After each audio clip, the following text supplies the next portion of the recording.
Everyone welcome to my channel. আজকের ক্লাসে আমরা ক্লাস 7 এর লেসন 2 দি রিডলের অ্যাক্টিভিটি সলভ করব। আগের ক্লাসে আমরা দি রিডলের লাইন বাই লাইন বাংলা অর্থ সহ মানে করেছি। তো চলো আজকের ক্লাসটা শুরু করা যাক, যেখানে আমরা অ্যাক্টিভিটি 1 থেকে শুরু করে শেষ পর্যন্ত সলভ করব। অ্যাক্টিভিটিগুলো দেখার আগে তোমরা সবাই নিজের বইগুলো কাছে রাখবে, দিলে দেখতে সুবিধা হবে। দেখো অ্যাক্টিভিটি 1 এ আছে choose the correct answers from the given alternatives, অর্থাৎ এই চুজ দি কারেক্ট অ্যান্সার্স অর্থাৎ সঠিক উত্তরটি বেছে নাও ফ্রম দি গিভেন অল্টারনেটিভস, যে অপশনগুলো দেওয়া আছে সেখান থেকে সঠিক যেটা হবে সেটা বেছে নিতে বলেছে। আমি এই প্রশ্নের উত্তরগুলো খাতায় করেছি, তোমরা দেখো। আশা করি তোমাদের ভিডিওটা ভালো লাগবে। অ্যাক্টিভিটি 1টা আমি খাতায় তুলেছি তোমাদের বোঝার সুবিধার জন্য। তো দেখো কিভাবে লেসনটা সলভ হচ্ছে। প্রথমে আছে choose the correct answers from the given alternatives. এই যে অল্টারনেটিভগুলো দেওয়া আছে সেখান থেকে সঠিক উত্তরটা বেছে তোমাদের লিখতে হবে। তো প্রথমে দেখো, এম্পারার আকবর ওয়াজ ওয়াকিং, এর বাংলাটা কি? সম্রাট আকবর হাঁটছিল। ইন হিজ প্যালেস, তার প্রাসাদে। ইন দি রয়্যাল গার্ডেন, বাগানে। In the house of Birbal, বীরবলের বাড়িতে। তাহলে প্রশ্নটা কি বলছি? এম্পারার আকবর হাঁটছিল কোথায়? তাহলে এখানে উত্তর আমরা জানি, এখানে কি হবে? ইন দি গার্ডেন, অর্থাৎ সে তার বাগানে হাঁটছিল। বিতে দেখো, বীরবল ওয়াজ আকবরস, বীরবল ছিল আকবরের most trusted and faithful minister, সব থেকে বিশ্বস্ত সেনাপতি। গ্রিডি অ্যান্ড আনফেথফুল মিনিস্টার, লোভী এবং অবিশ্বস্ত সেনাপতি। রাইভাল, প্রতিদ্বন্দ্বী। তাহলে আমরা টেক্সট পড়ার সময় পড়েছি যে Birbal was Akbar's most trusted and faithful minister, তাহলে এটা বীর দাগে একেরটা অ্যান্সার হবে। সি দাগে দেখব দি এম্পারার ওয়াজ, অর্থাৎ সম্রাট ছিলেন হ্যাপি, সুখী, কাম মানে শান্ত, ওয়ারিড উদ্বিগ্ন।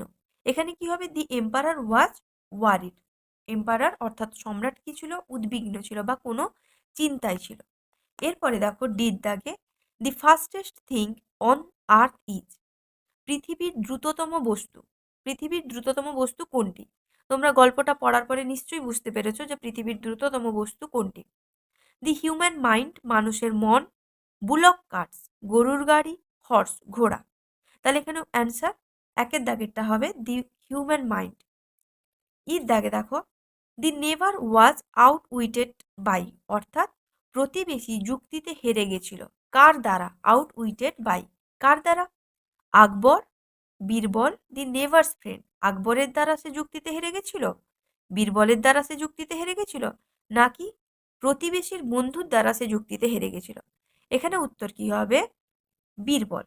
দি never was outwitted by Birbal, অর্থাৎ বীরবলের কাছে সে যুক্তিতে হেরে গেছিল। তাহলে টেক্সটটা যদি তোমরা ভালো করে করো তাহলে এই প্রশ্নগুলোর উত্তর দিতে কোনো অসুবিধে হবে না। তো চলো দেখি নেক্সট পার্ট, অ্যাক্টিভিটি 2। অ্যাক্টিভিটি 2তে বলেছে ট্রু ফলস করতে, অর্থাৎ কোনটা সত্য সেটা লিখতে হবে, আর যেটা মিথ্যা সেখানে ফলস লিখতে হবে। যেটা সত্য সেখানে টি বা ট্রু লিখতে হবে, যেটা মিথ্যে সেখানে ফলস বা এফ লিখতে হবে। এবং এখানে সাপোর্টিং সেন্টেন্স দিতে হবে। সাপোর্টিং সেন্টেন্স কি? অর্থাৎ তুমি কেন সত্য লিখছো তার সপক্ষে যুক্তি দিতে হবে, বা তুমি যদি মিথ্যা লিখো কেন মিথ্যা লিখছো তার সপক্ষে যুক্তি দিতে হবে। এবং সাপোর্টিং সেন্টেন্সগুলো তোমাদের টেক্সট থেকে বেছে নিয়ে লিখতে হবে। তো দেখো এর দাগে কি আছে। Emperor Akbar was very worried when he was roaming in his garden. Emperor Akbar অর্থাৎ সম্রাট আকবর ছিলেন খুবই উদ্বিগ্ন। When he was roaming in his garden, যখন তিনি তার বাগানে ঘুরছিলেন। অর্থাৎ সম্রাট আকবর যখন তার বাগানে ঘুরছিলেন তখন তিনি খুবই উদ্বিগ্ন ছিলেন। এটা সত্যি হবে। কেন সত্যি হবে? এর সপক্ষে আমরা কি যুক্তি দেব? The great emperor Akbar did not have peace of mind, অর্থাৎ মহান সম্রাট আকবরের মনে কোনো শান্তি ছিল না। এটা আমরা টেক্সট থেকে এই লাইনটা লিখেছি। কেন সত্য করলাম সেই সত্যের সপক্ষে যে যুক্তি দেওয়া হয় তাকে বলা হচ্ছে সাপোর্টিং সেন্টেন্স। নেক্সট দেখো, there were no flowers and fruits in the garden of Akbar. যে আকবরের বাগানে কোনো ফুল কিংবা ফল ছিল না, এটা একেবারেই মিথ্যে। এই জন্য কি হবে? ফলস হবে। কেন আমরা মিথ্যে বলছি এটাকে? এটাকে আমরা মিথ্যে বলছি, কিন্তু কেন? দেখো সাপোর্টিং সেন্টেন্স কি লিখেছি। His garden was lined with trees that produced the tastiest and juiciest fruits. অর্থাৎ এখানে কি বলেছে যে তার বাগানে কোনো ফল ছিল না, কিন্তু এই লাইনটায় আমরা দেখতে পাচ্ছি যে তার বাগানে রাজ্যের মধ্যে সব থেকে সুস্বাদু এবং রসালো ফল ফলতো। আবার এখানে বলেছে যে তার বাগানে ফুল ছিল না, কিন্তু আমরা কি দেখেছি টেক্সটে? যে there were flowers of all shapes and sizes in his garden. যে তার বাগানে সমস্ত আকারের এবং সমস্ত সাইজের ফুল ছিল। তাহলে এটা কি হয়ে যাবে? ফলস হয়ে যাবে। সির দাগে দেখো, বীরবল ওয়াজ ইনডিফারেন্ট টু আকবরস ট্রাভেলস। অর্থাৎ বীরবল আকবরের সমস্যার দিকে কোনো নজর দিচ্ছিল না। বীরবলের কিছু যায় আসে না আকবরের সমস্যাগুলো নিয়ে। এটা ফলস হবে। এই জন্য আমি কি লিখেছি? এফ, অর্থাৎ মিথ্যা। কেন মিথ্যা হবে? দেখো, wise Birbal noticing this asked Akbar, o great and powerful king, what is travelling you. অর্থাৎ জ্ঞানী বীরবল এটা লক্ষ্য করেছিল যে আকবরের মন খারাপ, এবং এই জন্য আকবরকে জিজ্ঞেস করেছিল যে ও গ্রেট অ্যান্ড পাওয়ারফুল কিং, যে মহান এবং শক্তিশালী রাজা, কোন জিনিসটা তোমাকে বিরক্ত করছে? তাহলে এটা ফলস হবে। এই জন্য আমি এফ লিখেছি। ডির দাগে দেখো, Birbal succeeded in answering to Akbar's query. Birbal সফল হয়েছিল আকবরের প্রশ্নের উত্তর দিতে। অবশ্যই ট্রু হবে। কেন? আমরা দেখেছি গল্পে যে বীরবলই সেই ধাঁধাটার বা রিডিলের উত্তর দিয়েছিল শেষ অবধি। তাহলে সাপোর্টিং সেন্টেন্স কি লিখবো? Birbal offer to answer Akbar's question, he said, your majesty, it is the human mind. তাহলে বীরবলই আকবরকে বলেছিল যে সে তার কোশ্চেনের উত্তর দিবে, এবং সে বলল যে মহাশয়, ইট ইজ দি হিউম্যান মাইন্ড, এটা হচ্ছে মানুষের মন। তাহলে সে প্রমাণ করেছিল, সে যে উত্তরটা দিয়েছিল এবং সেটা শেষ অবধি প্রমাণও করেছিল। তাহলে এটা ট্রু হবে। এই জন্য আমরা টি লিখেছি। ঈদ দাগে দেখো, the people of Akbar's court admired the wisdom of Birbal. যে আকবরের রাজসভায় যারা ছিল তারা কি করেছিল? বীরবলের প্রশংসা করেছিল। বীরবলের যে জ্ঞান ছিল সেটার প্রশংসা করেছিল। এটা ট্রু হবে। কেননা আমরা শেষে দেখতে পাই, শেষের দিকে তোমরা দেখবে টেক্সটে আছে, অল অ্যারাউন্ড, চতুর্দিকে, people were amazed at the wisdom of Birbal. যে মানুষজনেরা বীরবলের জ্ঞান দেখে অবাক হয়ে গেছিল এবং তারা প্রশংসা করছিল। এরপরে আসছে অ্যাক্টিভিটি 3। অ্যাক্টিভিটি 3তে কি বলছে দেখো, what kind of A text is this. What kind of A text is this. এই টেক্সটটা কি ধরনের? ইট ইজ এ প্লে, এটা হয় একটা নাটক বা ড্রামা। ইট ইজ এ এসে, এটা হয় একটা প্রবন্ধ। না ইট ইজ এ স্টোরি, এটা হয় একটা গল্প। এখানে এটা নাটকও নয় আর এটা প্রবন্ধও নয়। এটা কি? এটা হচ্ছে একটা স্টোরি। তারপরে দেখো অ্যাক্টিভিটি 4টা এখানে করানো হয়নি। অ্যাক্টিভিটি 5 দেখো। অ্যাক্টিভিটি 5-এ কি বলেছে? Complete the sentences meaningfully. অর্থাৎ যে সেন্টেন্সগুলো আছে সেই সেন্টেন্সগুলোকে পূর্ণ করতে হবে। এটা কিছুটা দেওয়া আছে আর তোমাকে পূর্ণ করতে হবে। তোমরা বইতে দেখবে আমি যে নীল অংশটা লিখেছি সেটা হচ্ছে প্রশ্ন দেওয়া আছে এবং কালো অংশটা উত্তর। দেখো, আকবর আস্কড বীরবল। আকবর বীরবলকে জিজ্ঞেস করেছিল। কি জিজ্ঞেস করেছিল? What is the fastest thing of this planet. যে এই বিশ্বে সব থেকে দ্রুততম জিনিসটা কি? তাহলে এখানে প্রশ্নে হাফটা দেওয়া ছিল, আকবর আস্কড বীরবল। আকবর বীরবলকে কি জিজ্ঞেস করেছিল? তাহলে আমরা এইটা লিখে সেন্টেন্সটা পূর্ণ করলাম। What is the fastest thing on this planet. এই বিশ্বের সব থেকে দ্রুততম জিনিসটা কি? বিদ্যাকে দেখো, most people of the court of Akbar were puzzled. সমস্ত মানুষ, প্রায় মানুষ, অফ দি কোর্ট, রাজসভায়, অফ আকবর, আকবরের, ওয়ার পাজলড, হতবম্ব হয়ে গেছিল। আকবরের রাজসভায় যে সমস্ত মানুষ বসেছিল তারা সবাই হতবম্ব হয়ে গেছিল। তাহলে কেন হতবম্ব হয়ে গেছিল সেটা আমাদের কমপ্লিট করতে হবে। টু হেয়ার দি কোয়েশ্চেন, এই প্রশ্নটা শুনে যে what is the fastest thing on this planet. তাহলে এই প্রশ্নটা শুনে সবাই হতভম্ব হয়ে গেছিল। কেউ এর উত্তর খুঁজে পাচ্ছিল না যে এই বিশ্বের দ্রুততম জিনিসটা কি। তারপরে দেখো বইতে দেখবে তোমরা সবাই শীত দাগে প্রথমে ড্যাশ আছে, তারপরে আছে উইথড্র হিজ ক্লেম ইমিডিয়েটলি। কে তার ক্লেমকে খুব দ্রুততার সঙ্গে তুলে নিয়েছিল? কে? দি নেবার। দি নেবার উইথড্র হিজ ক্লেম ইমিডিয়েটলি। তারপরে দেখো ডির দাগে দেখো সবাই কিন্তু বই রাখবে কাছে। প্রথমে dash is the fastest thing on the earth. তাহলে ড্যাশ হয় দ্রুততম জিনিস পৃথিবীর। এটা জানো, দ্যাট ইজ হিউম্যান মাইন্ড। মানুষের মন হলো পৃথিবীর দ্রুততম বস্তু। তাহলে এরকম ধরনের প্রশ্ন তোমাদের পরীক্ষায় আসতেই পারে যে বাক্যটিকে সম্পূর্ণ করো। এরপরে আসছে অ্যাক্টিভিটি 6। বইতে কি ইনস্ট্রাকশন দেওয়া আছে দেখো।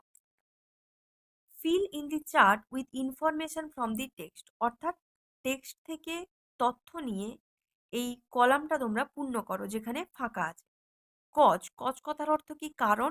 এফেক্ট কথার অর্থ হচ্ছে ফলাফল। যে কোনো কাজের কারণ কি আর সেই কাজের ফলাফল কি তোমাদের লিখতে হবে। প্রথমটা দেখো, প্রথমটা আছে যেখানে এফেক্ট দিয়ে দেওয়া হয়েছে আকবর ওয়াজ ট্রাভেলড। আকবর খুব সমস্যার মধ্যে ছিল। কারণটা কি ছিল? কেন আকবর সমস্যার মধ্যে ছিল?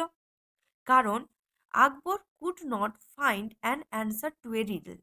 আকবর একটা ধাঁধার উত্তর খুঁজে পাচ্ছিল না, যেটা তার মনকে খুব অস্থির করে রেখেছিল এবং সে খুব সমস্যায় ছিল।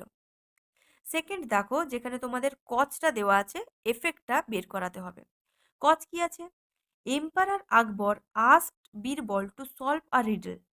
এম্পারার আকবর, সম্রাট আকবর বীরবলকে বলেছিল ধাঁধাটিকে সমাধান করার জন্য। তো এফেক্ট কি হয়েছিল? ফলাফল কি হয়েছিল? Birbal promised to tell him the answer if others failed. Birbal তাকে কথা দিয়েছিল যে যদি অন্যরা না পারে উত্তর দিতে তাহলে কিন্তু বীরবল উত্তরটা নিজে থেকেই বলবে। তারপরে তিনের দাগে দেখো, তিনের দাগে আছে the never wanted to charge money for drawing water from the well. অর্থাৎ প্রতিবেশী চেয়েছিল টাকা নিতে, কারণ তার কুয়ো থেকে জল তোলার জন্য। এটা দিয়েছে এফেক্ট। কারণটা কি? কারণটা কি হবে? The man wanted to draw water from the well which he bought from his neighbour. The man wanted to draw water from the well. অর্থাৎ মানুষটি চেয়েছিল কুয়ো থেকে জল তুলতে। Which he bought from his neighbour, যেটা সে তার প্রতিবেশীর কাছ থেকে কিনেছিল।